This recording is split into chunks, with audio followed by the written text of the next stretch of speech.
Fala galera, sejam bem-vindos a mais um episódio aí do Ortopcast, hoje inaugurando uma nova série, falando aí sobre temas técnicos. A gente está trazendo aí um especialista para falar sobre uma patologia que é muito importante no TEOT. Vitor, quem veio falar com a gente hoje? Fala pessoal, tudo bem? Bem, hoje a gente trouxe o nosso querido amigo Felipe Barcelos, ortopedista pediátrico com especialização, fez um R5 em paralisia cerebral. Mas isso ele vai contar um pouquinho melhor para vocês. Felipe, muito bem-vindo, obrigado aí pela presença. Fala um pouquinho. Boa tarde, obrigado aí, eu que agradeço aí o convite do Vitor, do Giovanni, do Top Review.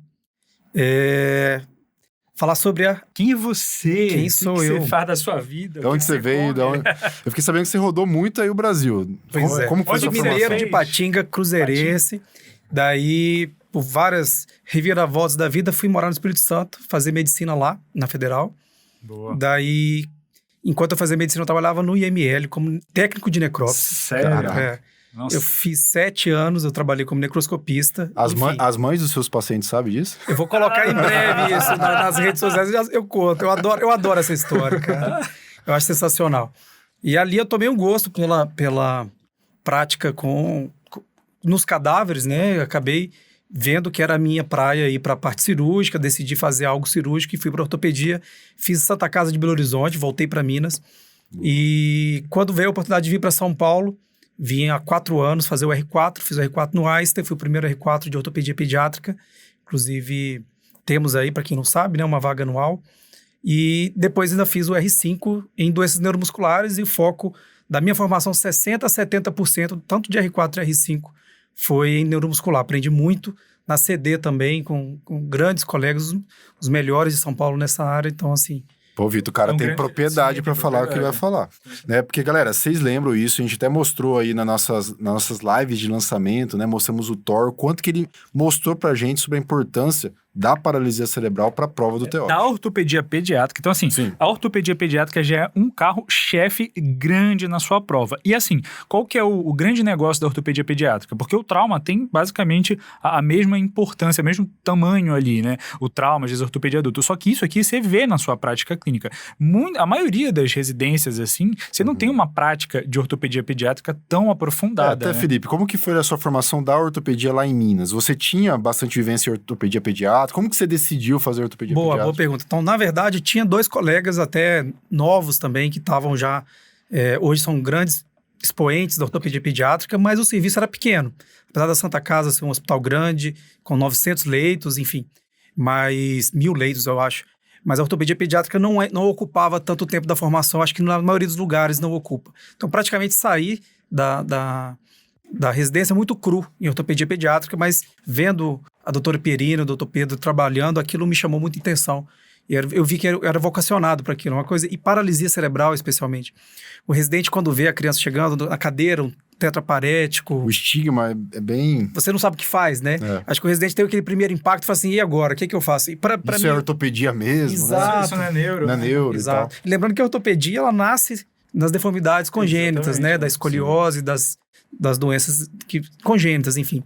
Mas eu acho que é o grande calo, porque a maioria das residências não tem uma formação adequada, né? Uma experiência adequada. Aí você falou de deformidades congênitas e tal, acho que a gente até pode começar falando um pouquinho da paralisia cerebral mesmo pro TEOT, que é um conceito, Felipe, que eu até lembrei aqui, né? Que a paralisia cerebral, ela é uma deformidade que acontece ali no período, muitas vezes, né? Como que é? Perinatal, tem algumas situações que é antes, né, do nascimento e tem situações que é depois também, como que é? Legal. Vocês me permitirem fazer um briefing aqui, eu gosto de conversar sobre paralisia cerebral, se deixar eu vou ficar falando horas aqui, mas eu vou tentar ser conciso, qualquer coisa vocês me puxam. Não, qualquer coisa a gente marca outro episódio e fala mais. Mas assim, se eu estiver me alongando... enfim, a paralisia cerebral, a gente tem que pensar em conceitos. E assim, eu acho que tem uma frase que começa no livro, primeira página do livro do Gage, que é um livro que para nós é a bíblia da ortopedia pediátrica neuromuscular. Se vocês, depois a gente coloca aí a referência para quem quiser. Ele fala o seguinte, uma frase do Dr. Gillette, que foi o primeiro hospital americano que trata sobre doenças da infância, e ele fala que o pior que você pode fazer para uma criança com deficiência é achar que não há nada que possa ser feito. Então, isso é uma frase que é muito forte, muito forte. E... É porque muita gente tem aquela ideia, né? Aconteceu lá algum evento que levou a paralisia cerebral e não tem mais nada a ser feito. Exato. Acabou, tá condenado pro resto da vida e não é bem assim. Exato. Né? Enquanto nós, ortopedistas pediátricos, especializados em doença neuromuscular, nós somos o líder do tratamento da criança com paralisia cerebral. Então, a paralisia cerebral, o que é? O conceito, acho que tem vários, mas o principal que eu gosto de usar, que é uma lesão estática de um cérebro imaturo. Porém, as repercussões motoras são dinâmicas e progressivas. Então, são poucas palavras e palavras-chave. Quando a gente pensa num cérebro imaturo, qual que é a definição de cérebro imaturo? A maioria... Felipe, até coloquei a imagem agora. Legal. Aqui. Se quiser, a gente está acompanhando aqui com o slide. Boa. Esse é o cérebro imaturo. Esse é o cérebro imaturo. Então, olha que legal essa imagem. Essa é uma imagem que traz muita informação. Então, se você tem um cérebro aí, um encéfalo de um bebê de 22 semanas. Então, a gente percebe a ausência de sulcos e giros, que são o que os sulcos e giros fazem. Eles aumentam a superfície do córtex. Exato. Né? Então, você vê no gráfico que uma criança de 13 semanas tem 3 bilhões de neurônios, enquanto com 20 semanas, 13, e olha, a termo, 38 bilhões de neurônios. Então, o principal fator de risco que a gente precisa entender é a prematuridade e o baixo peso. Galera, lembra disso, vai marcando aí. Esse é o podcast, você tem que pegar a sua canetinha aí para poder lembrar, né? Já é questão de prova isso Sim. Eu lembro que quando eu fui fazer o TEOT, assim, a gente olha para paralisia cerebral e fala assim, não vou entender nada. Esse é o tema que eu vou pular, né? Cara, não pula. Se você conseguir prestar atenção nesse briefing aqui, um pouquinho que a gente conversar, a gente consegue salvar a maioria das questões ou todas. As questões em si, elas não são difíceis. O tema, ele é difícil. Então, a gente precisa quebrar essa barreira do medo do tema. Isso que a gente está fazendo aqui é justamente importante porque esse tema, ele é um tema vasto. Se você for solto lá, aquele aluno de abandonado, aluno de rua, ele vai lá solto, vai ler isso daqui, ele vai ficar perdido. E ele vai, em 5 minutos, perder o interesse sobre o tema. Sim. Só que o Thor, que é o cara que mais entende do assunto, ele já viu que isso aqui cai todo ano. É um tema extremamente relevante. A gente vai entrar no sistema depois, vocês vão ver a quantidade de questões que tem dos últimos anos aí e como que é importante que você tenha esse foco, esse direcionamento no seu estudo, né, Felipe? E nós vamos pegar hot points aqui que vocês vão acertar todas as questões. Vocês vão ver que, assim, ó, a minha fala, eu venho aqui hoje para trazer a mensagem de coisa básica, princípios. Se a gente entende os princípios, a gente entendendo onde a gente quer chegar. Então, entenda o cérebro imaturo como 1 ano ou 2 anos. Então, toda lesão estática no cérebro, por que estática? Porque se a criança tem uma lesão que ela é progressiva no cérebro, isso já não é paralisia cerebral. Então, uma lesão estática pode ser intraútero, no parto ou pós-natal. Mas essas alterações estáticas, elas levam a deformidades progressivas. Porque a criança vai se desenvolvendo. Vai se desenvolvendo. Crescendo. E qual que é o protótipo da alteração da paralisia cerebral? É a espasticidade. Por quê? A prevalência é maior, a gente vai ver daqui a pouco, e isso é bom, porque nós temos muito mais condições de oferecer tratamentos para as crianças espásticas do que para as crianças que têm alterações cinéticas, né? Então, lembrando desse conceito, tem mais imagem. Essa é uma imagem legal, que é uma imagem do livro do Gage, que são as alterações que a gente chama de positivas e negativas. Não esquece isso não importa. Para nós, o que importa é que a criança que tem um músculo espástico, ele é um músculo fraco. Não entenda a espasticidade como força. Espasticidade é uma resistência ao estiramento passivo, velocidade dependente. Ou seja, quando você tenta mexer o membro do paciente passivamente e ele oferece resistência. E essa espasticidade, ela está relacionada à lesão do primeiro neurônio motor. Então, a paralisia cerebral é uma paralisia espástica, eminentemente, de uma síndrome de primeiro neurônio motor, que ocorre a maioria das alterações graças à perda da inibição do segundo neurônio motor. Ah, não quero ouvir mais nada, já ficou difícil. Você deu uma embaralhada aí na cabeça. Ficou agora na cabeça. Não, cara. Olha para essa imagem. Olha que legal. Então, as alterações positivas, elas são espasticidade, hiperreflexia, clônus e cocontração. Todas essas 4 alterações, elas são completamente compreendidas com o entendimento que é da perda da inibição do segundo neurônio motor. Passa mais um, Vitor, vamos. Sabe uma coisa que eu vejo assim? Eu vejo a PC como se fosse um AVC numa criança. Tá bom. Um AVC num cérebro imaturo, sabe? E qual que é a diferença? Boa pergunta. Não sei. A gente trouxe você aqui para responder. Eu vejo dessa maneira. Para mim é muito assim, sabe? Eu acho que, na verdade, a resposta do cérebro da criança talvez seja diferente, né? É uma criança que ainda tá crescendo, então aquele déficit ele vai progredindo. Isso que é legal. Por que a gente, quando vai examinar uma criança, a gente procura reflexos? Por que a gente, quando vai examinar uma criança, a gente não procura espasticidade? Então, você tem um bebê prematuro, o pai chega para você e fala assim, e aí, meu filho vai andar ou não vai andar? Isso é uma coisa difícil. Então, o desenvolvimento, a plasticidade do sistema nervoso central, ela está relacionada com a mielinização. E a mielinização ela se completa com 21 anos de vida. Então, nesse início da vida, marcadamente, se você tem uma alteração no sistema nervoso central, essa alteração ela vai progressivamente havendo repercussão, que é diferente do AVC.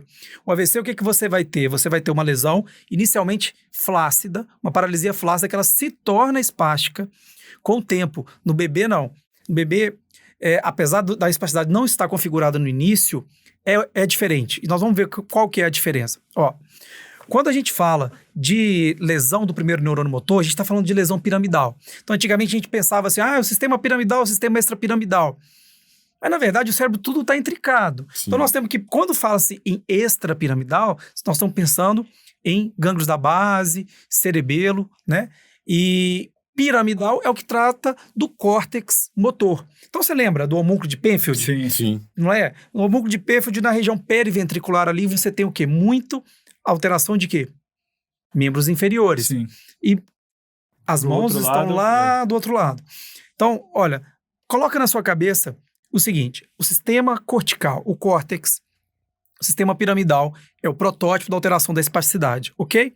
E o extrapiramidal seria o que eu já disse, os gânglios da base, cerebelo, seria a menor parte. Então, vamos voltar para o protótipo da alteração do primeiro neurônio motor, que é essa imagem que está na tela. Então, essa imagem é a imagem do arco reflexo. Então, quando você tem uma lesão central no primeiro neurônio motor, você vai perder a inibição do segundo neurônio motor. E o que isso implica? O segundo neurônio motor é aquele que regula, né? Que regula. Então, o ajuste fino. A unidade motora é o quê? Segundo neurônio motor, com os seus axônios e dendritos, placa motora e fibra muscular. Tá? Essa é a unidade motora. Essa é a unidade que faz a ação. E se você pensar, até filosoficamente, qual que é a única ação que o cérebro faz? Mandar comando, né? Só motora. Não é nem mandar comando, porque mandar... É só dar o on. Assim, mandar não é ação é movimento. Uhum. Então, a única ação que a gente faz para falar, para mexer os olhos, para tudo, é motora. Então, se você tem uma alteração de comando, você está com problemas para que esse cérebro consiga movimentar. Não é isso? Sim. Então, você pode ter alteração de fala, pode ter alteração oculomotora visual. Então, tudo pode estar relacionado, depende da alteração onde ela está. E a gente entende a paralisia cerebral como uma alteração guarda-chuva. Por que guarda-chuva? Porque debaixo dela tem uma alteração, uma variedade de apresentações clínicas gigantes. Espectro de apresentações. Né? Exato. A criança com paralisia cerebral pode estar andando aí com uma pequena alteração de equino e ninguém sabe que ela tem paralisia cerebral. Eu já fiz diagnóstico de criança de 9 anos que nunca tinha ouvido essa palavra. E é uma palavra extremamente estigmatizante. Como eu te disse, você que vai fazer a prova está com medo. Pô, não vou estudar paralisia cerebral. Volta. Então, recapitula comigo aqui, ó. Presta atenção. Você tem uma lesão do primeiro neurônio motor, então você perde a inibição do segundo neurônio motor. Olha ali o arco reflexo. Por que você tem uma hiperexcitação do reflexo de estiramento? Justamente porque quando você bate lá no tendão patelar, as vias sensoriais levam a informação e isso vai gerar uma resposta motora. Se o primeiro neurônio motor está modulando, essa resposta ela é controlada. Se você não tem uma modulação do primeiro neurônio motor, ou seja, tem uma perda da inibição do segundo neurônio motor, e ele deixa de modular, você vai ter uma hiperreflexia. Então, quando a gente vai falar lá de mielo é uma paralisia flácida. Ela arreflexia. Então, é aqui. Tudo está aqui. Então, pensa. Da mesma forma que a gente explica a hiperreflexia, assim, a gente explica também a cocontração. O que é a cocontração? Quando você manda um movimento de marcha que seja. Então, você ativa o quadríceps. Normalmente, o que os isquiotibiais estão nessa fase? Tem que desativar, né? Eles estão silentes. E aí, se você tem uma perda da inibição dos isquiotibiais, eles entram, o que vai acontecer? Você vai ter um movimento sendo alterado. Os isquiotibiais vão fazer atrapalhar a sua marcha. Então, essa é a questão. Então, tudo se explica pela perda de inibição do segundo neuromotor. Falando de marcha, né? Esse é um assunto que dá uns calafrios aí nos residentes. IPC, meu pai do céu. Quando junta os dois, então, fica mais complicado. Quais são, assim, as palavras-chave de marcha na PC? Olha, se você me coloca para falar de marcha, nós vamos sair daqui hoje mesmo. Mas, assim, vou te responder, passa os slides, e agora com essa imagem, é legal. Boa. Ótima pergunta. Então, quando você tem uma alteração da espasticidade, como eu te disse, o protótipo da alteração da paralisia cerebral, isso vai implicar em alteração de estiramento passivo, ok? Então, a criança, quando ela está espástica, esse membro, ele fica, por exemplo, em equino, como essa imagem, um tríceps sural. Encontrei. Ele não está encurtado, ele tá espástico. Sim. Então, lembra lá do cérebro, eu falei do homúnculo de Penfield. A prematuridade, ela leva a uma lesão dos vasos sanguíneos periventriculares. Por quê? Esses sinusoides, eles são extremamente sensíveis à variação tanto de hipertensão quanto de hipotensão. Então, se uma criança prematura, o que ela faz? Ela faz uma hemorragia periventricular ou ela faz uma isquemia branca, uma necrose que a gente chama de leucomalácia. Então, essas alterações... Isso, inclusive, é questão de prova, hein? Já vi essa leucomalácia. Exato. Caindo, hein? E aí, essa alteração é a alteração piramidal, que a gente fala, né? Então, mais frequentemente ela acontece em áreas de comando dos membros inferiores e de músculos distais biarticulados. Então, você vai sempre ver a principal alteração, é o equino. Isso é importante também, essa questão de ser do biarticulado, né? São músculos que são mais afetados, né? São os músculos mais afetados. Eu acho que eu já vi uma questão sobre essa parte também. Sim. Músculos biarticulares. Então, quando essa criança começa a andar. Então, o protótipo, como eu disse, é a espasticidade. Mas a gente entende a paralisia cerebral como uma doença de atraso do desenvolvimento neuropsicomotor. Então, eu falei lá, você vai buscar reflexo. Se você tem reflexos primitivos persistentes e reflexos que não apareceram, por exemplo, uma criança de 6 meses que ainda tem Moro e não tem um reflexo de paraquedas. Então, essa criança está com reflexo de Moro que já era para ter acabado e ainda não tem o de 6 meses. Ela não senta. Então, você prematura, não senta, liguei o alarme. Provavelmente uma criança com paralisia cerebral. Quando ela começar a andar, que ela vai andar atrasado, se ela tiver prognóstico de marcha, ela vai começar a andar 2, 3, 4 anos, e aí ela eventualmente vai começar a andar em equino. Você perguntou da marcha. A persistência dessa marcha em equino, dessa espasticidade, leva ao que a gente chama de alterações secundárias, que são o quê? As contraturas fixas e as alterações articulares. Então, nós, ortopedistas pediátricos, nós agimos na espasticidade, agimos na espasticidade com medicamento, com órteses, com fisioterapia, eventualmente até com neurocirurgias, pode fazer bomba de baclofeno intratecal, né? Risotomia dorsal seletiva. Então, a risotomia dorsal seletiva, ela age onde? Volta daquele slide. Ela age, como o nome diz, na via aferente sensorial. Então, você vai reduzir o número de vias aferentes, você vai reduzir o arco reflexo e vai reduzir a espasticidade. Reduzir o estímulo, né? Essa daí eu aprendi agora, não sabia. Pode passar para frente. Boa. E aí, quando você tem essa criança, vai crescendo e ela não está sendo bem tratada, ou mesmo sendo tratada, como eu disse para vocês, a lesão cerebral é estática, mas as alterações, as deformidades são progressivas. Por isso que é diferente do AVC. E é completamente diferente. Quando a gente trata uma criança, a gente trata já imaginando que aquelas deformidades, elas têm comportamentos esperados durante o crescimento. Apesar de que cada lesão é única, cada criança é única, a gente tenta colocá-las numa classificação. Sim. Então, nós, efetivamente, cirurgicamente, nós agimos aonde? Na alteração primária ou na secundária?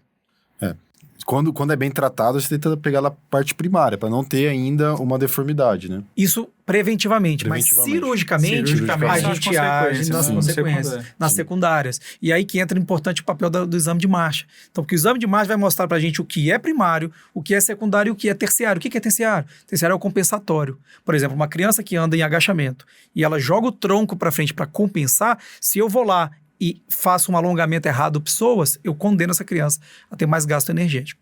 Mas tá bom, mas vamos voltar ao fácil, for dummies. Então, o secundário é exatamente as contraturas e as alterações articulares. Então, isso é legal. Então, olha só, as questões a gente vai matar aí. Falta pouca coisa pra gente matar as questões, falta um pouquinho de classificação e os conceitos a gente vai basear em cada nível de alteração. Né? essa classificação, né? Essa classificação é muito importante. Então, quando a gente falava, aqui mostra bem o que a gente estava conversando. Então, 75% são espásticos. E desses 22%, 25% que são discinéticos, a maior parte tem um componente espástico associado. Sim. Entendi. Então, não é que são 75% espásticos e 25% discinéticos. Dentro do discinético, boa parte, que a gente chama de misto. Então, o paciente ele pode ser puramente espástico, puramente discinético ou pode ser misto. Isso daqui, né, o discinético é quando acomete os núcleos da base, é isso, né? E o ataxo é quando pega o cerebelo. Exatamente. Boa. E é muito fácil você lembrar, né? Lembra do parkinsonismo, né? Então, o parkinsonismo, a pessoa, o adulto vai base alargada, desequilíbrio. Então, a ataxia, ela está ligada ao cerebelo. Sim. Fácil de lembrar, não é?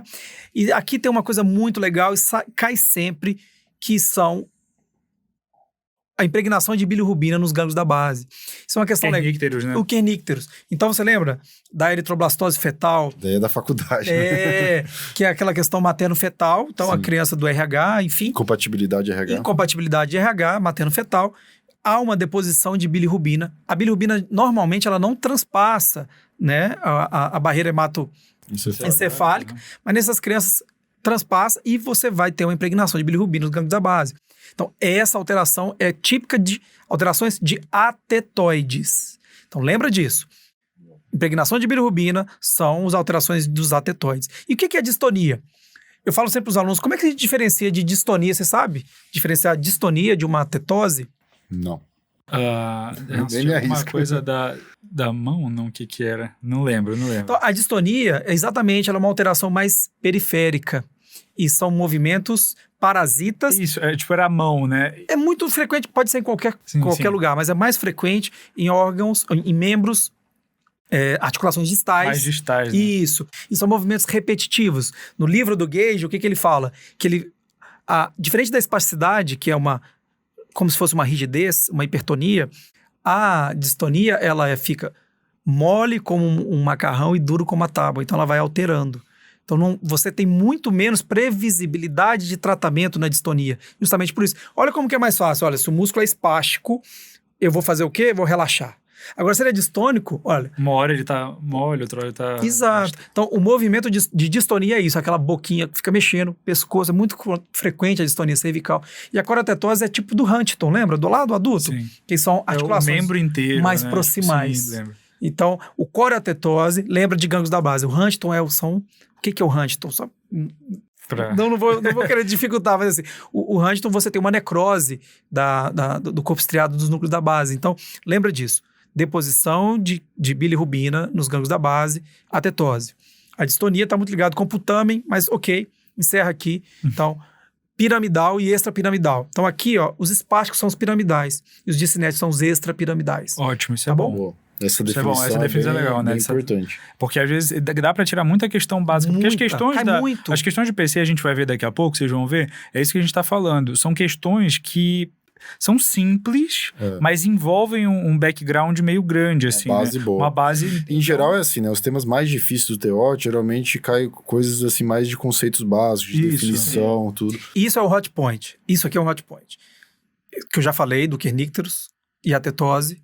Tá? E a questão do córtex piramidal fazendo a alteração espástica. Felipe, agora desses espásticos aí, vamos lá, que eles também adoram me perguntar a frequência, né? O espástico é o mais frequente, que são alterações piramidais.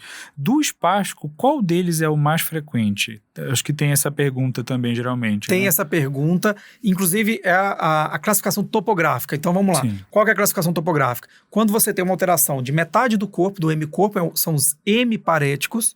Quando eu tenho alteração dos dois lados, mas a criança tem controle de tronco e controle cervical, é diparético. E quando não tem controle de tronco e não tem controle cervical, são os tetraparéticos. A gente usa mais tetraparesia. Mais tetra no Brasil. E isso é legal, porque assim, a pessoa que não tem hábito de estudar, ela fica na dúvida, né? Pô, diparético, tetraparético, então lembra de controle de tronco e cervical. Isso que define tetraparesia. O que diferencia uma da outra, isso né? Tem controle, é diplégico, não tem controle, é tetraparético. parético, né? O inglês a gente usa muito plegia, no português usa mais paresia, mas todos os dois estão corretos. Se cair na prova, pode não se perca por causa disso. Agora, a prevalência, para nós, ortopedistas pediatras, a gente vê que a prevalência ela é muito similar de diparético com hemiparético, mas há uma prevalência um pouco maior de diparético. Qual que é o gabarito da questão do TEOT? Do que? Não sei, vamos descobrir. Da prevalência, vamos descobrir. Vamos descobrir. Eu acho que, na verdade, não caiu... Se não me falha a memória, eu acredito que essa questão talvez seja de TEOT antigo, que talvez não tenha no banco. As de Taro não tinha, eu acho que não tinha essa, mas eu tenho quase certeza que essa questão cai em TEOT. É o tipo de questão que cai em TEOT. Tem uma questão que pergunta muito disso, é a relação de outras coisas. Por exemplo, convulsões com hemiparesia. Essas duplazinhas. Essas duplazinhas. Leucomalácia periventricular, qual que dá mais? A lesão de leucomalácia periventricular, ela pode ser tanto do hemiparético quanto do diparético. Porque ela depende de qual área do cérebro que vai lesar. Piramidal sistema ali, piramidal. São espásticos. Exato, são espásticos. E é mais frequente os diparéticos mesmo, a gente vê essas imagens. Tá? E a convulsão, já respondendo o hot point, ela está mais ligada com a hemiparesia, porque são déficits focais. Entendi. E também com outras alterações. A gente está falando muito disso, mas olha, citomegalovírus tem as causas infecciosas, né? A prevalência da paralisia é qual? De 6 a 7 para cada 1.000 nascidos vivos. Então, falei, o tema é extenso, vamos tentar enxugar. Mas assim, voltando um pouquinho. Nas causas pré-natais, então você tem as causas infecciosas, né? Toches, toxoplasmose, rubéola, cachumba. Cachumba não, desculpa, corrige. Toxoplasmose, rubéola, citomegalovírus, herpes vírus, sífilis. Olha, o citomegalovírus são várias lesões, parece a ressonância um céu estrelado. Nunca vi cair no TEOT, mas se isso cair na prova de residência. Se perguntar, é isso, assim, ó, o céu estrelado da ressonância, e isso são muitos focos epileptiformes. Então, o que pode depreciar a parte cognitiva e a parte cerebral são essas questões, por exemplo, a convulsão. A lesão é estática, as alterações motoras são progressivas. Mas essa da convulsão e hemiparético é clássica. É clássica. Direto aparece na prova. Se você tem uma criança que começou a andar no tempo certo 1 ano e meio, com 3 anos ela está espástica, isso é paralisia cerebral? Não, sei. Não é paralisia cerebral.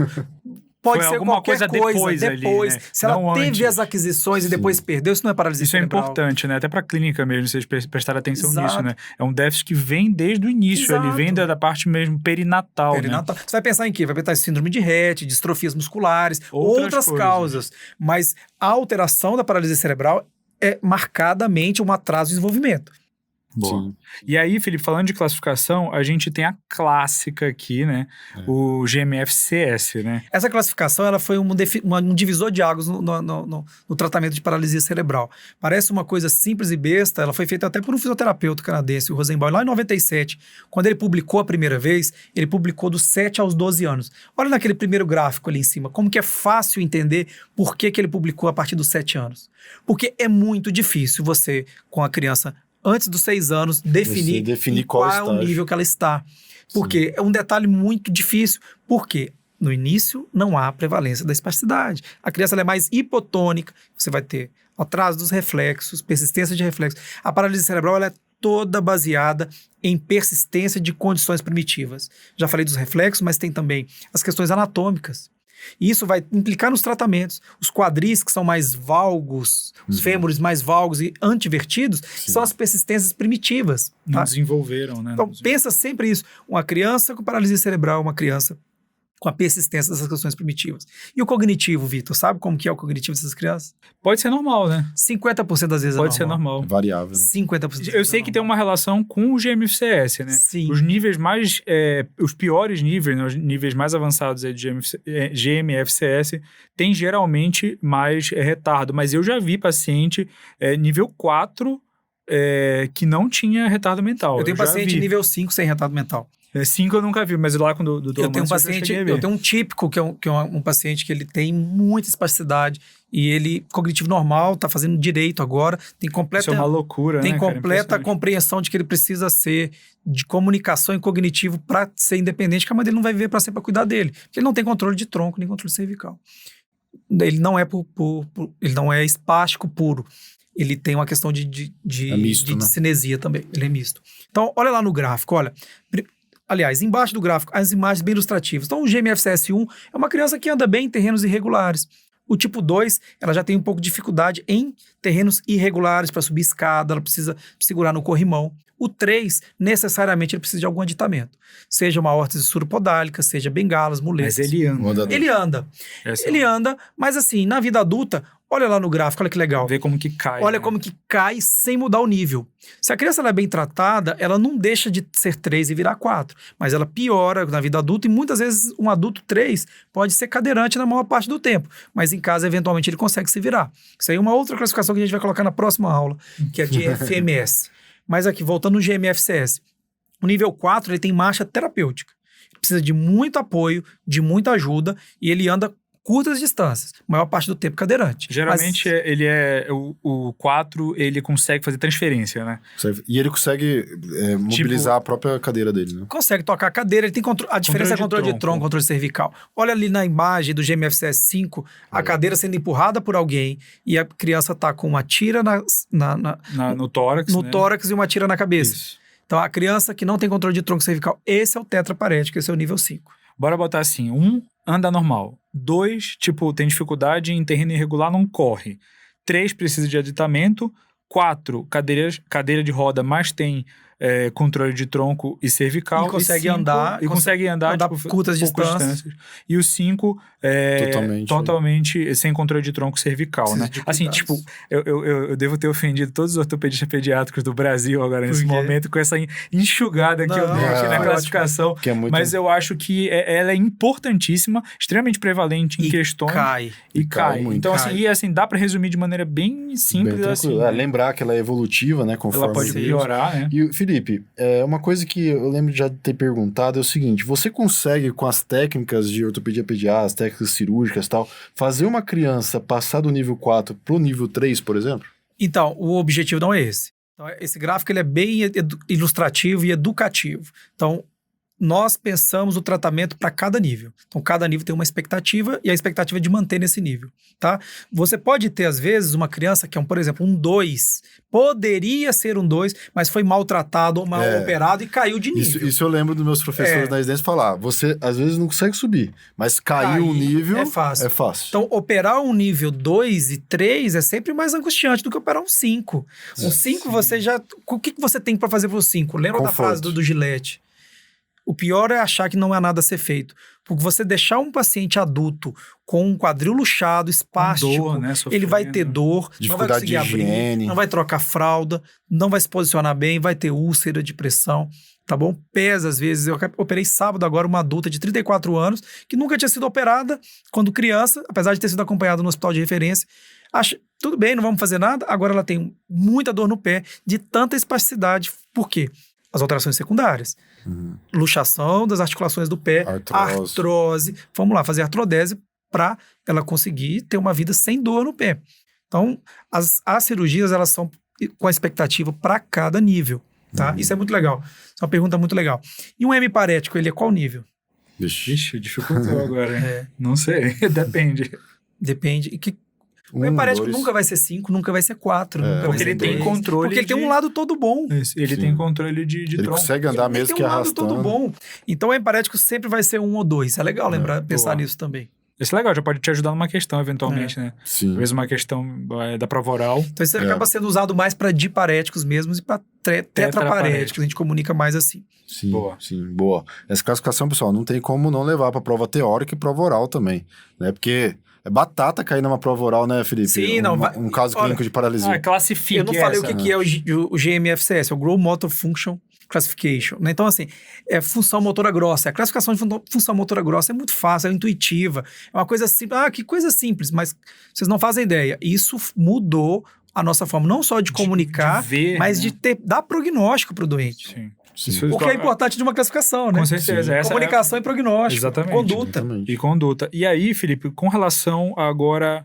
Acho que tem 2 pontos importantes que a gente tem que citar aqui do tratamento, que são coisas que a gente vai ver em questão e que caem também, né? O primeiro deles é essa questão de abordar alterações secundárias, né? E uma das mais frequentes, assim, em prova, e que se pede de um ortopedista geral, é a questão da abordagem ao tríceps, né? Ao trícepsural. Como você falou, né? O equino é uma deformidade assim que é a mais prevalente. Mais prevalente. É a mais prevalente. É a mais prevalente, em todos os níveis.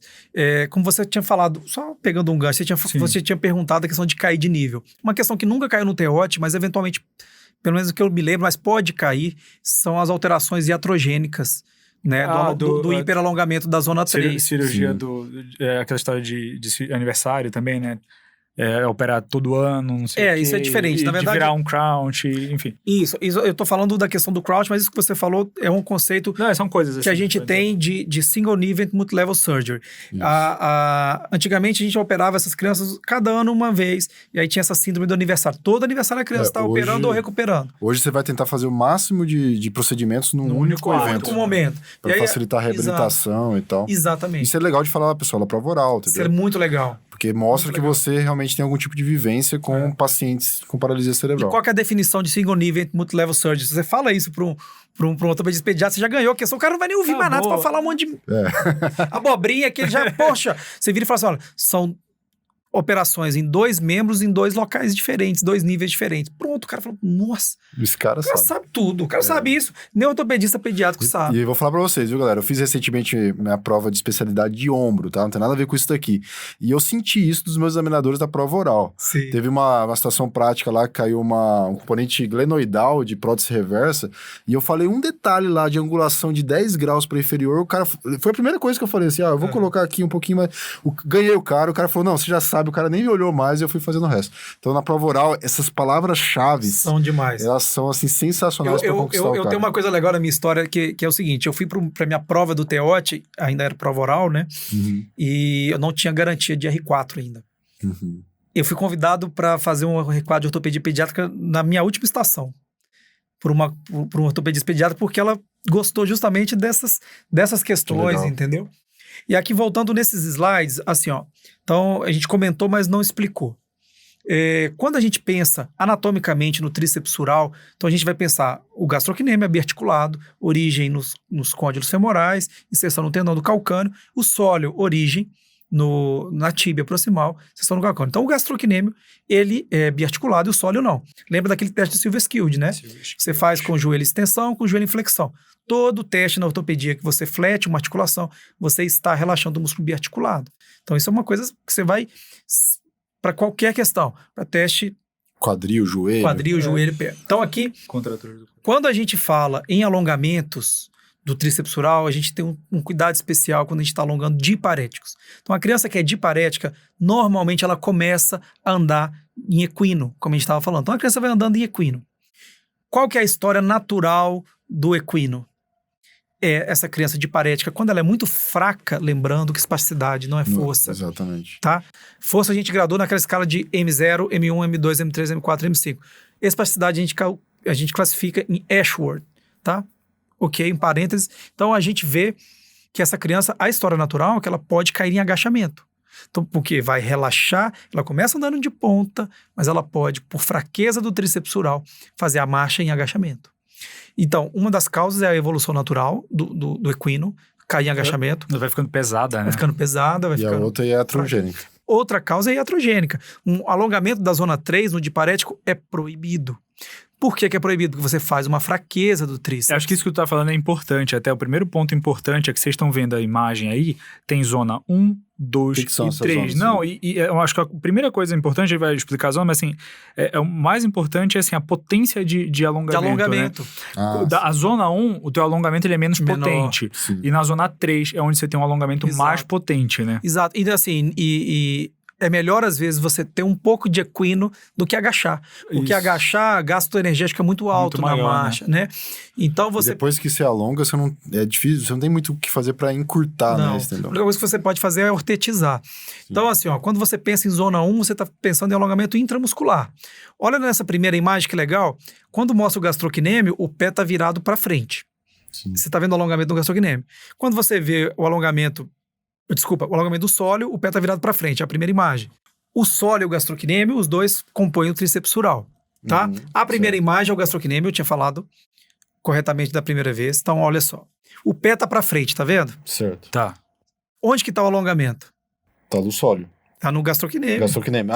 Biarticulado aqui, tá certo. Porque a aponeurose do gastrocnêmio, ela fica em contato com a aponeurose do sóleo. Por isso que uma imagem o pé tá para trás, outra imagem o pé tá para frente. Né? O alongamento do gastrocnêmio, ele é entre os dois músculos, porque a aponeurose ela fica em contato uma com a outra. Entendi. Tá? Então, esse alongamento na zona 1 pode ser o Baumann, o que a gente mais faz é o Strayer. Né? O Strayer a gente desinsere o gastrocnêmio dessa aponeurose, mas ainda é zona 1. E mantém o sóleo, né? E mantém o sóleo. Então, assim, a gente pode falar assim, zona 1 seria um alongamento só do gastrocnêmio. Basicamente isso. Só do gastrocnêmio. Basicamente isso. Zona 1, menos potência, só gastrocnêmio. Isso. Intramuscular. Intramuscular, né? Boa. A zona 2 já é uma zona de transição. Miotendinha, né? Que aí o sóleo ainda tem componente muscular. Tá. E aponeurótico. E o gastrocnêmio não tem mais parte muscular. Sim, a gente consegue ver na imagem, né? O sólio tá por trás ali, ó. Isso. E você tá alongando ali na parte do tendão da zona 2, ainda tem músculo soliar. Por que é importante preservar o sólio? Aí é legal, voltando da pergunta da marcha. Qual que é a função do sólio na marcha? O sólio ele é um músculo antigravitacional, né? Ele diminui, é um antigravitacional. Aquela questão do rolamento, né? Isso. Dá de controlar o rolamento. Isso. Vamos melhorar isso. Vamos, me ajuda. Isso pode cair, tá? Isso pode cair. O sólio, o que ele faz na marcha é fazer o controle do avanço da tíbia no segundo mecanismo de rolamento. Nossa, agora eu buguei. Não, presta atenção. Quando você toca o calcâneo no chão, o pé desce com o tibial anterior segurando. Esse é o primeiro mecanismo de rolamento do tornozelo. O segundo é quando a tíbia avança, o sólio trava a tíbia. Porque se o sólio não trava, o que, a que você só faz? Cai pra frente. Pum, você agacha. Então, se você hiperalonga, aí que tá o lance. Se você alonga o sólio erradamente, você agacha. Às vezes, até na zona 2, pode a criança, se for muito fraca, agachar. Então, por isso que às vezes a gente faz, em crianças muito fracas, só zona 1. Tá. Tá bom? Que você tem bem mais controle, bem mais controle. Boa. E aí, por isso também a importância das órteses. Quando a gente vai falar de suropodálicas fixas e articuladas, eu costumo falar para os alunos o seguinte: pensa que a órtese suropodálica fixa, ela funciona como sólio. O que ela faz? Ela está travada a 90 graus. Então, ela vai controlar o avanço da tíbia e o segundo mecanismo de rolamento. Quando você está travado ali, a coxa e o corpo, eles vão passivamente rodar por cima do joelho. Então, isso que é legal, entendeu? Sim. E o terceiro mecanismo de rolamento é o push-off, quando o pé sai do chão. Mas cenas pro próximo programa, depois você fala de marcha. Boa, depois então, tem a zona 3 coisa. é só tendão. Zona 3 é só tendão, né? Isso aqui é a questão. Então vamos lá. Pode cair Strayer? Pode. Strayer, zona 1, a liberação do gastrocnêmio. Acho que eu já vi cair. Vulpius pode cair, que é na zona 2, você vai fazer exatamente na... Zona 2 é isso, vocês já entenderam. Uhum. E a zona 3 pode ser o Hulk, que é o que mais frequente que é o que mais cai também, que é o né? da direita, pode ser alongamento IZ, pode ser o White, enfim. O que eles mais perguntam é a questão da relação dos epônimos, né, com a zona. Então é bom memorizar isso daqui. Strayer, zona 1, Vulpius, zona 2, e o Hulk e o White. Não esquece o White. Strayer, Vulpius e Hulk. São acho que mais caem. Acho que mais caem. É o que a gente mais faz também. Boa. Show. E aí a outra questão que a gente tem que lembrar sempre, né? Que é assim, isso daí por si só já daria um tema, já daria um podcast inteiro. Então a gente vai falar algumas coisinhas aqui, porque tem algumas questões sobre ângulos. Inclusive, fica ligado, porque essa questão de traçar ângulos é importante, inclusive, na prova de habilidades, tá? Você pode se deparar com uma radiografia de um quadril pediátrico, né? Um quadril imaturo, e aí você pode ser pedido para traçar alguns ângulos, né? Ângulos e linhas, né? Ângulos e linhas, com certeza, né? Mas a gente tem questão disso no TEOT, e é isso que é legal, que a prova do TEOT está abordando coisas que são importantes. Cada vez mais. Né? Quando a gente fala de princípios de tratamento, se vocês entenderem a importância disso, vocês entendem por que isso está caindo na prova. A primeira coisa que mudou o tratamento foi o GMFCS nos últimos anos, o que mais mudou. A segunda coisa foi a vigilância dos quadris. Esse conceito, em inglês de hip surveillance, deixar a coisa acontecer, né? Exato. Então, quando você pega o GMFCS, o nível 5 tem 90%, isso pode cair também, tem 90% de chance de luxar o quadril. Escoliose muito mais relacionada. Sim, quanto pior o nível mais contratura muscular. Mais contratura, mais forças deformantes. Mais alterações anatômicas primitivas persistentes. Secundárias também, né? Tá? E o que faz esse quadril luxar de última forma? Pensa, é a espasticidade dos músculos que estão ali. Quais? Adutores, psoas. Então você faz um fulcro jogando esse quadril para fora. Sim. Se você tem uma espasticidade importante de adutores e de psoas, você tem um quadril luxando. Então, o conceito de hip surveillance é isso. De acordo com qual GMFCS, você vai fazer as radiografias, o acompanhamento da abdução dos quadris com mais ou menos regularidade. Então, essas linhas que estão traçadas aí são as linhas de quê? Hülgenheim, na horizontal, traçada bem na... Boa, Vitor. Bem Ela fica bem na cartilagem irradiada, né? Isso. Aqui, esses são os pontos. Você vai traçar um ponto aqui. Isso cai sempre. E a Perkins que fala? Eu falava Perkins. Perkins, tanto faz. Na periferia da acetábulo. Isso. A borda do acetábulo em 90 graus com a Hülgenheim. A Hülgenheim, gente, pensa, é para você dar um horizonte para sua tela. Porque a radiografia ela pode estar rodada. Né? Você vai dar um horizonte. Daí você traça o Perkins e depois você vai ali fazer o índice acetabular. Então, o índice acetabular você vê qual é a angulação do acetábulo em relação a Hülgenheim. Que seria isso aqui, né? O índice acetabular é isso aqui, né? Isso. Qual que é o valor normal, Felipe? Assim? Olha, para PC a gente entende até 30, mas é uma coisa que não olha isoladamente. Sim. Tá? O que é importante é que cai em prova aí, mais do que o índice é o Heimers, né? É o Heimers, que é o índice de subluxação, o índice de migração da cabeça. Então, é o percentual de descobertura da cabeça. Quanto da cabeça está para fora. Aqui, por exemplo, está 50%. Exato. 50% você já tem indicação de fazer uma reconstrução do quadril. Bora explicar isso? Como que é esse Heimers, então? A gente tem, vamos botar no quadril normal aqui, né? Então, Perkins, a linha aqui de Hülgenheim, 2 pontinhos aqui nas trirradiadas, essa linha conforme o horizonte, aqui 90 graus, o Perkins aqui bem na beiradinha da acetábulo, né? E aí, a gente vai ter essa linha cruzando a cabeça, né? Você vai ver aqui desse lado, eu vou botar uma outra cor aqui pra gente ver melhor. Mas aqui, ó, essa linha cruzando... Desse lado normal, tá 100% da cabeça dentro. Né? A cabeça tá toda aqui dentro, né? Uhum. E aí, no lado que tá com a subluxação, a gente traçando essa mesma linha aqui, a gente vai ver que tem uma Vitor, parte... sua linha tá reta, hein? Cara. Eu vou arrumar, tu vai ver, ó. Vai ficar bonito. Boa, melhor aí. Tá aqui, essa é a parte coberta e essa daqui é a parte descoberta. Boa. E aí uma conta simples, é A sobre B. Uma relação. E aí você tem uma porcentagem de descobertura, subluxação, né? Isso seria o índice de Heimers, né? Sem grande dificuldade. E aí é importante, você entender que é o seguinte, quando o quadril passa de 30% de subluxação, a gente chama de quadril em risco. Tá. Esse é o conceito. Tá? Então, quando você vê que o quadril está progredindo mal, você consegue antecipar. Eventualmente, uma criança de 5 anos com 20% de subluxação. O que eu faço? Eu faço uma tenotomia dos adutores, eventualmente, alongamento do psoas, que eu vou diminuir a contratura, diminuir o risco. Às vezes, só isso impede que esse quadril luxe. Sim, uma cirurgia muito mais, menos invasiva do que uma osteotomia. Exato. Né? Olha aquele alfa 2 ali, ou alfa 1 e o alfa 2. O que é isso? Isso é o ângulo cévico diafisário. Sim. Esse ângulo, você vê como que esse fêmur é muito mais valgo, né? Sim, é primitivo, como você falou, né? Então, e às vezes ele pode estar rodado externo também, né? Por causa Na verdade, ele é mais rodado interno por causa da antiversão. Isso é típico do quadril Então, rodado interno aduzido. Ele é antivertido.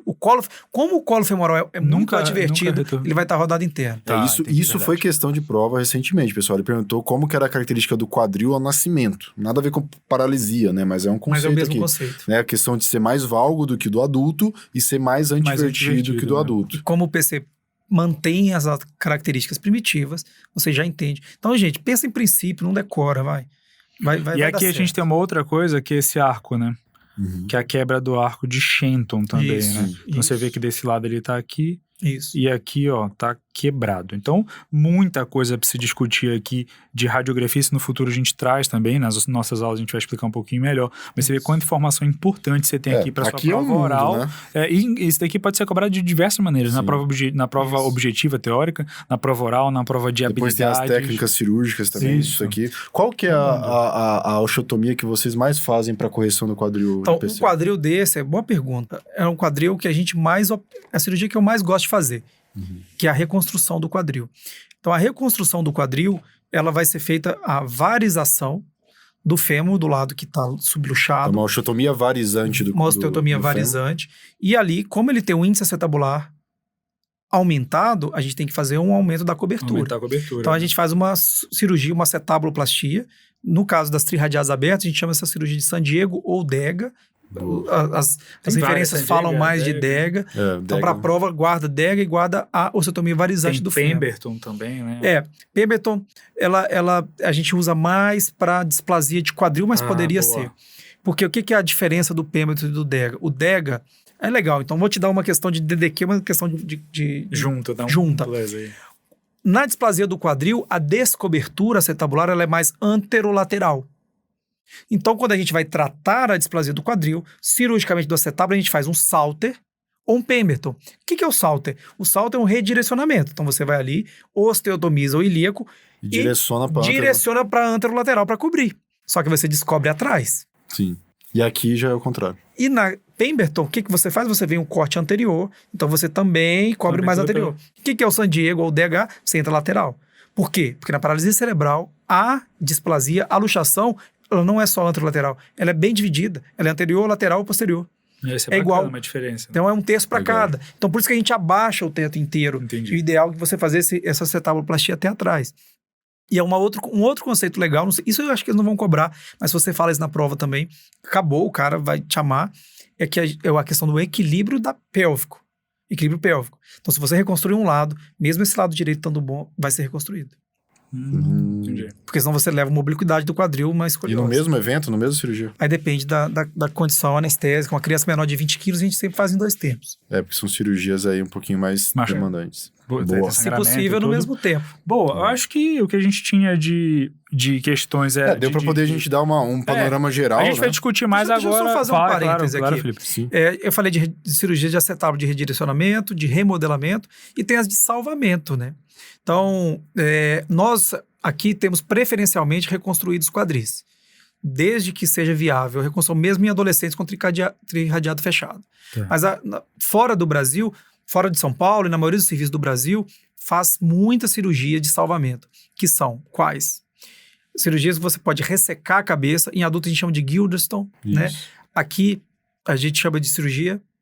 Isso seria, na verdade, a ideia seria, Felipe, desculpa te interromper, mas a ideia seria, então, tipo a dor mesmo, né? Controle de dor. Tipo, paciente GMFCE5, sem controle e tal, mas pacientes com dor, pacientes mais velhos, contraturados. Tá. E aí você tem a cirurgia de salvamento. Tá. Que aí você pode fazer McHale, que você valgiza esse fêmur. Tá. Eventualmente resseca a cabeça e McHale é tipo a tuberosidade seria, o trocânter iria articular, alguma coisa assim, não era? A ideia, ideia, exato. Mas não é nem tanto articular. Quando você faz a valgização, você resseca a cabeça e valgiza, você ganha abdução. A ideia é ganhar abdução para troca de fralda e parar de ter dor. Entendi. Se a cabeça está completamente artrósica, ou você faz pode fazer uma prótese. Pode fazer prótese em PC? Pode. A gente tem feito pouco, infelizmente, mas faz nos Estados Unidos. É uma possibilidade. Então, um quadril de um PC adulto, um adolescente já com trirradiado fechado, pode fazer prótese, pode fazer ressecção da cabeça. Só pra gente entender desse conceito de vigilância do quadril. Sim. Tá bom? Boa. Vamos Acho que passar... a gente fez, Vitor, um bom geral aí, né? Desde da epidemiologia, as causas, né? Depois a gente falou um pouquinho sobre classificação também, né? Os tipos de paralisia cerebral e agora falamos um pouquinho de tratamento. Pessoal, aqui, com certeza aqui desses 40 minutos de conversa que a gente teve até agora aqui, com certeza tem questões que vai cair no próximo teótipo. Não tenho dúvida. E agora, Vitor, vamos pra parte bem bacana aqui, né? Agora a gente vai mostrar o nosso sistema de questões, tá? Agora vocês que vão responder, né? Vamos ver se a gente aprendeu, né? Não é possível, que vocês não sabem. Vamos ver se a gente aprendeu. Bora. Então, o que a gente vai fazer? Pede ajuda pros professores. O que a gente vai fazer agora? A gente entrou aqui no nosso sistema de questões, tá? E a gente vai filtrar pelas questões tá? Aqui estão as questões todas, tá? Entra aqui em questões. Galera. Vou em filtro, já serve até um manualzinho aqui para vocês. Sim. E aí, que assunto que a gente tá conversando, Giovanni? A gente quer falar sobre paralisia cerebral. Então, vamos botar aqui. Galera, lá no nosso YouTube tem um vídeo explicando todos os filtros, todas as funcionalidades aí do Thor, da inteligência artificial dele. Você digita paralisia, mas aqui a gente vai usar essa função aí, de um tema específico. Isso, dentro do tema que você já viu, já apareceu, né? Ortopedia pediátrica, é o nosso tema, e o nosso subtema, paralisia cerebral. A gente seleciona ele, você poderia escolher alguma prova específica ou algum ano específico, ou subclassificar por algum por exemplo, eu quero ver filtro. Só as de quadril. Eu quero ver só quadril. Que caiu em PC. Aí você procura. Mas aí o que a gente vai fazer? Vamos buscar todas de PC dos últimos anos aqui. E aí a gente encontra... vamos botar aqui, beleza, 10. A gente encontrou 10 questões aqui dos últimos anos, tá? Então aqui você consegue escolher cada uma das 10. Boa. Ou ir para a questão. Então, vamos lá. Na paralisia cerebral, esse daqui questão do Taro 2020, né? Então vocês vão começar a prestar atenção, vocês vão ver que todo ano o Taro ou o TEOT vai ter alguma questão. Então, Taro 2020, Na paralisia cerebral, o tipo atetoide apresenta acometimento no nível piramidal, cerebelar, ventricular ou extrapiramidal. E aí é aquele slide que a gente colocou naquela classificação, né? Atetoide seria cerebelar. Certo? Seria extrapiramidal. Tô prestando atenção bastante. Lembra aquela imagem? Ó, vou colocar aqui pra gente de volta na imagem. Vamos voltar aqui. Boa, aquela imagem lá. Aqui, tá? É isso daqui que o Felipe tava falando. Então, se você ver isso, eu confundi com atáxico. Atáxico, atetóide, enfim, discinéticos e atáxicos aí no sistema extrapiramidal, tá? E o espástico piramidal. Fechado? Então a gente volta para a questão. Tudo que não é piramidal é extrapiramidal. É um conceito que já devia ter parado de ficar conversando. Essa aqui já tá com o comentário do gabarito para o pessoal também rever, mas agora tem um comentário aqui do podcast. Boa, também. Então é isso. Essa aqui a gente já até comentou. Podemos ir para a próxima? O que vocês acham? Sim. Taro 2019, vocês viram? 20, 19, todo ano vai ter. Na PC, a criança que apresenta controle cervical e de tronco, mas deambula com limitação em domicílio e ambiente fechado, necessitando de cadeira de rodas na comunidade, tem classificação funcional GMF CS nível. Aí ele já bota 2, 3, 4 ou 5, nem botou com a explicação do Felipe ficou bem fácil, né? Então, pessoal, controle cervical e do tronco não é um tipo 5. Não é 5. Né? E deambula não é 4. Tipo assim, deambula com limitação em domicílio e ambiente fechado. Será? Pode ser 4. Pode ser 4. E ela precisa de cadeira de rodas na comunidade. E aí, Felipe? Pode ser 3 ou 4 aqui, né? 4. Tá, então vamos lá. Vamos ver. Boa. Isso aí. Boa. Então foi aquilo que o Felipe falou. Que o 4 pode andar. Eu falei naquela, 3 anda, 4 não anda. O Felipe reforçou pra gente. 4 anda marcha terapêutica, é isso, dentro de casa, faz troca pra cama, pra cadeira, da cadeira pro banheiro. Porque, assim, guarda-chuva, né? Dentro de cada nível tem espectros diferentes. Sim. Então, assim, mas no geral, a gente coloca 4, quem tem controle de tronco, cervical e é isso. E deambula dentro de 3, casa, geralmente pra prova, 3, quando eles querem isso, eles estão falando de andador, ele vai falar o aditamento, né? Ele vai trazer o aditamento. Ele vai falar em marcha comunitária com aditamento, é o 3. Isso, cadeira de roda já é o 4. Entendeu? O 3, ele até pode ir pra cadeira de rodas em longas distâncias, mas ele vai, por exemplo, do carro pra sala de aula, ele vai arriscar de a pé mesmo, né? Usando o aditamento, né? Show. Boa. Beleza, ó, tudo questões aí que Questão Taro 2021. Então, 21, 19, 20. Na PC, o distúrbio de movimento resultante da lesão nos gânglios da base, frequentemente relacionado a kernícteros neonatal. Olha só, falamos. Certinho. Falamos. E aí, qual que é, Felipe? O que a gente marca aqui? Então, aí a tetose é a resposta, né? Ataxia, se fosse cerebelar. Isso. Distonia também é extrapiramidal. E a espasticidade é típico piramidal. Do piramidal, né? Do córtex motor. Então, gânglios da base, extrapiramidal. Ou a tetose, tá? Quem errou, mesmo depois de tudo isso daí, preocupa não que vai ter uma aula de paralisia cerebral. Boa. Mas, galera, ó, Taro 2021, né? Então, assunto quente mesmo, todo ano. 2016. Taro 2016. Deixa eu falar. Vai. Paralisia cerebral, o nível funcional mais frequente, segundo o Gross Motor... Eu queria o inglês. Né? Gross Motor Functional Classification System. Aprendi. Não faz isso contigo. Muito bem. E aí ele perguntou no PC qual é o nível mais comum do GMFCS, né? Bem, eu arrisco, eu acho que eu sei qual é essa, mas... porque, assim, é aquilo que o Felipe falou. Ele deu o diagnóstico para uma criança de 9 anos de idade que não tinha diagnóstico de PC ainda. Então, a subdiagnóstico, né? Justamente porque existe uma prevalência muito grande de crianças sem muitos comemorativos, né? Então, eu arriscaria aqui que o nível 1 é o nosso nível mais acometido. Tá bom? Então, lembrar disso aí, dessa questão epidemiológica. Eu acho pouco provável que caia... De novo isso, porque não é uma questão inteligente, né? Vamos combinar. Eu acho que não, mas enfim... Lembra do GMFCS? Isso que tu falou é importante, porque é uma coisa que a gente sempre traz aqui, essa diferença Taro-Teote. O Taro, ele é um celeiro de questões, então ele também serve para isso. O cara tá lá, bota uma questão, vê como que tá a questão de acertos e erros dela, e aí isso daí passa ou não passa à frente. Então talvez isso seja uma questão que não caia num Teote, Eu acho que não. No Teote talvez caia uma questão um pouco mais relevante. Mais elaborada. O que eu percebi de mudança no Teote, pelo menos dos últimos 3, 4 anos, é que ele não te cobra mais uma informação direta.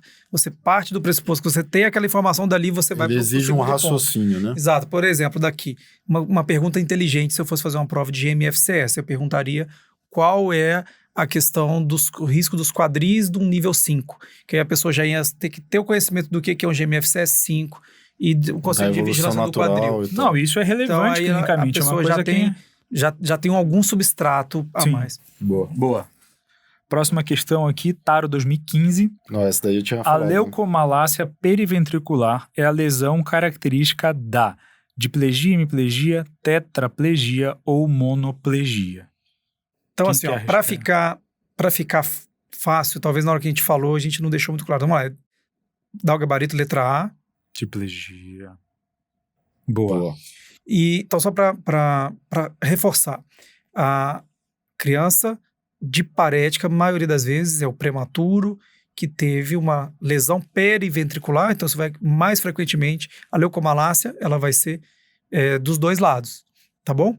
Porque na minha fala eu falei que pode ser de um dos lados e realmente pode, mas é mais frequente fazer uma hemorragia, porque a leucomalácia é uma lesão por hipotensão, aí você faz uma necrose periventricular, tá? E a hemorragia periventricular, aí que tá uns detalhezinhos que é chato. Porque depois que reabsorve, lá com 5 anos você faz a ressonância, todo mundo é leucomalácia. Porque fica branco. Entendi.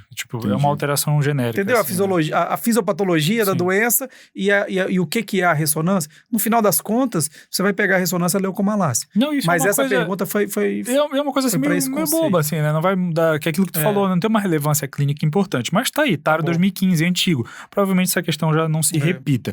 E lembrar aqui, importante, que ele colocou os tipos aqui topográficos, né? Diplegia para tetraplegia, a diferença seria controle de cervical e tronco. Diplégico tem controle de cervical e tronco e o tetraplégico não tem controle de cervical e tronco. E se você falasse de uma lesão focal, você pensaria no hemiparético.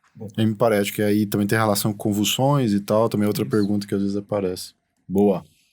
Teote, essa daqui, 2022. Essa questão, ela era da parte teórico-prática. Isso, aí teve algumas questões sobre ela. Essa questão, ela tinha um vídeo que mostrava uma criança andando. Então, tudo bem, não vamos exigir que você saiba como é que era o vídeo aqui, até a gente nem tem acesso ao vídeo. Eles não divulgaram. Mas criança de 12 anos, mulher, com história de anóxia perinatal e atraso no desenvolvimento neuropsicomotor. Olha só, isso que o Felipe falou pra gente, pessoal.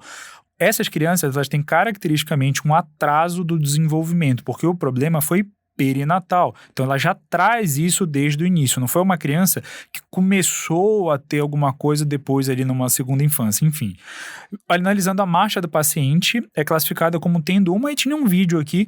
Bem, assim, é difícil falar... Se ela tá andando, ela já não é uma tetraparética. Sim. Exatamente. Então, assim, se ela tá andando e tem os dois lados acometidos, ela é diparética. E pronto. Se ela tem só um lado, é hemiparética. Então, Vamos ver se só pela foto a gente consegue matar. O M... ela talvez... É que aqui, parece que as duas pernas estão acometidas. As duas pernas parecem estar acometidas, também essa foto podia ser qualquer coisa. Uma outra questão, olha essa foto aí, ó, uma coisa que a gente não falou aqui. Tem as alterações rotacionais, né? A gente comentou da antiversão, da rotação interna. Então, olha como que ela tem... A pelve está... rodada interna, plano rotacional, o lado esquerdo está rodada externa e o direito rodada interna. E o quadril... A coxa esquerda está rodada interna, mas o pé está alinhado. Então ela tem, a gente chama isso de miserable malalignment, que ela tem uma rotação interna do fêmur com uma rotação externa da tíbia. Para quem está acostumado a ver, isso, é típico. Ó, o pé está alinhado em progressão, mas com o tronco de lado e rodada interna. Então isso é o miserable malalignment. Isso é muito frequente acometido em hemiparético. Se fosse só pela imagem, eu falaria hemiparesia. Mas a gente não viu o vídeo. Qual que a gente chuta aí? Letra B. M parece. B? Eu chutaria M porque eu não tô vendo o vídeo, né? Se fosse só um lado, é M. É D. Mas é isso. Tá por causa do outro lado, né? A gente tá vendo ali o outro lado, mas enfim, tem um vídeo. Uma foto. E aí a gente conseguiria matar a letra D. Fica o miserable malalignment, ele não é só para hemiparético, é para diparético também pode ter. Que seria o quê? A rotação interna do fêmur com a rotação externa da tíbia. Então o pé tá progredindo, mas às custas de um mau alinhamento. Boa. Teote 2022, recente, essa aqui, fresquinha. O paciente com um PC espástica, com ausência de controle cervical e do tronco, demonstrado na figura, é classificado pelo... Pessoal, vocês viram a quantidade de questão que caiu sobre isso e como que você consegue, com alguns pontos chaves, matar essa questão e passar para a próxima. Então, assim... Inclusive, ele põe a mesma imagem. Isso, é a imagem da classificação. Então, aqui, da publicação. Aqui, voltando atrás, indo de trás para frente na classificação, o 5 é o que não tem controle. Então, se não tem controle, qual que é? 5. Posso dar só uma dica de prova oral aqui? Se você estiver principalmente falando com um colega que trata criança, nunca trata a criança pela patologia. É uma criança com paralisia cerebral. Aí o texto fala paciente com paralisia cerebral espástica. Então não trate... Tiver esse cuidado, não trate como do OPC. Ou mielo. É a criança com paralisia cerebral. A gente chama de iatrogenia da palavra. Então, tome cuidado com isso na prova oral. Com certeza. Boa. Então, Dica todo mundo importante. de acordo aqui, né? 5. Né? Depois, 6 aqui, só pra confundir, né? 6 pra pegar o cara que é aluno de rua, desavisado. Nossa. Boa. Aí continua. É porque tem o FMS, né? Sim, ele pode confundir com o FMS. TEOT 2022, você vê, né? Mais uma questãozinha aqui sobre PC, né? PC, mas...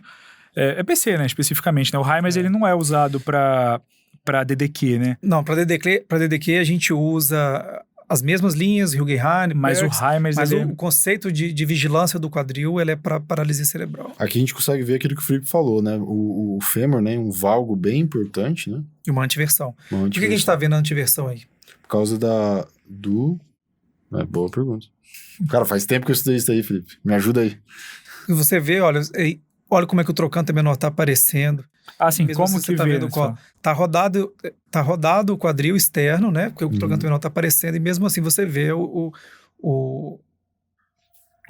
ângulo cervical, né? Então, assim, tá bem advertido esse colo, com certeza. Então aqui a gente já falou bem, né? A gente falou bastante, né? O índice é justamente aquilo, né? Hülgenheim, você vê aqui traçado a linha. A linha aqui entre as cartilagens trirradiadas. Isso. Perkins, que é essa linha que está na vertical aí, que é 90 graus com a linha de Hülgenheim, e o quanto essa cabeça está subluxada para a lateral aí, que seria esse A, tá? Então, é o índice de Heimers, aquilo que a gente trouxe para vocês aqui, responde, acerta a questão e vai para a próxima. E aí... TEOT 2022, meu filho. Foi o caso clínico inteiro. Foi o caso clínico inteiro da prova teórico-prática, né? Então, a técnica cirúrgica demonstrada na figura para tratar a espasticidade do tríceps sural realizada na zona 2 é a D. E aí, lembra que a gente falou, né, pessoal? 3, menos poder de alongamento, 2...